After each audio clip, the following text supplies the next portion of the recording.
From clothes to tablecloths, red wine has this remarkable way of landing exactly where you don't want it to. Your best bet when you're dealing with a tannin stain is to act quickly. In this episode, we're gonna start with a quick hack that will get rid of the stain immediately. Then I'll show you an extra step or two for stains that just don't want to budge. Ugh, my wine-stained tablecloth.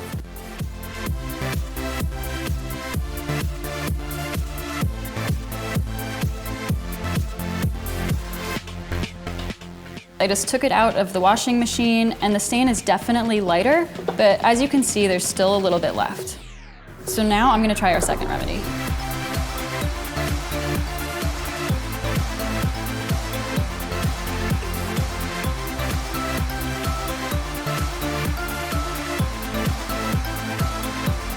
Guys, look at this beautiful clean tablecloth.